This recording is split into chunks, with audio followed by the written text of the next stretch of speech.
એવી ભક્તિ અને એવો પ્રેમ આપી દેવો પડે. એક વખત માં કરી સ્વીકારી લેવી પડે કે માં તું મારી માં છું.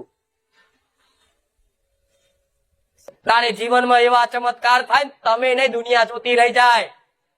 તો આની જોડ જબરી માતા છે, તમે નહીં આખું જગત સ્વીકાર કરે, તમે નહીં આખી દુનિયાના માં એનો માતા.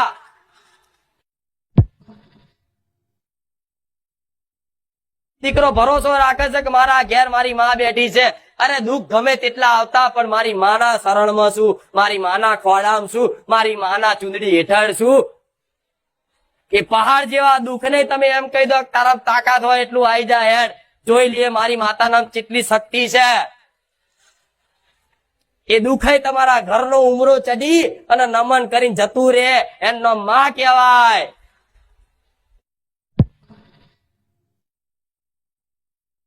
એની કેની નીતિ નિયમ પાડી એની કૃપા લો, જે માંગો એ બધું મળે છે. શું માતાના સામર્થ્ય નહીં? કોકને કરોડપતિ થવું હોય તો એક આશીર્વાદમાં કરોડપતિ કરી આલું હું એ મેળવીશ. કોઈને રૂપિયા બંગલા ચોદી ઝવેરાત સોનું જોતું હોય ને તો ખાલી આમ ધોળીને ઉભી થવું ને એટલે ઢગલા થઈ જાય હું મેળવી આવું.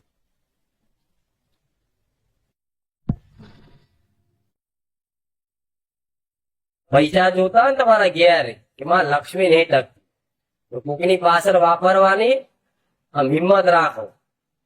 જેવી દાન કરવાની, કોઈ ગરીબને ખવડાવવાની, કોઈ જાનવરને ખવડાવવાની. આ તો 10 રૂપિયાની બિસ્કીટ ખવડાવવાનું સારું દહત છે કે શું કરવું. પણ 10 હોય છતાંય કદાચ કોઈ કૂતરું આવ્યું હોય ને અને કૂતરું લાર કરતું હોય ને તો એ 10 રૂપિયા છેલ્લા રહેવા બિસ્કીટ લઈને ખવડાવી દે ને એને મારા જેવી માતા મળે.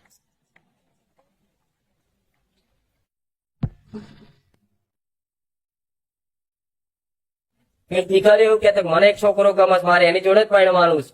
તમે મને નહીં કરાવો તો હું દવા પી જઈશ, આત્મહત્યા કરી દઈશ. થાય છે ને બધું. આ કોણ કરાવો? લડવા વાળા દેવ. પણ તમારી માનો હાથ હોય ને તમારું નાક ના કપાવા દે એ ન પૂર્ણ નો દીવો.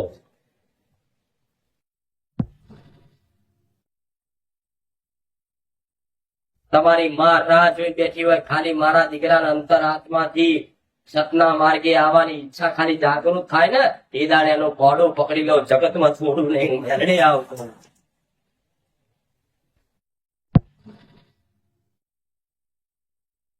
મારા સાનિધ્યમાં આવતા હશો અને કદાચ એ સમયગાળો 5 વર્ષ પછીનો કદાચ આવવાનો હશે સુખનો દાડો અને હું મેલડી કદાચ તમારા લેખમાં વાંચી અને જોઈ લઈશ કે આનો હજુ સુખનો સમય જેટલી વાર છે પણ 5 વર્ષ લખેલા હશે ને તો મારા ભગવાનના કગરી 1 વર્ષ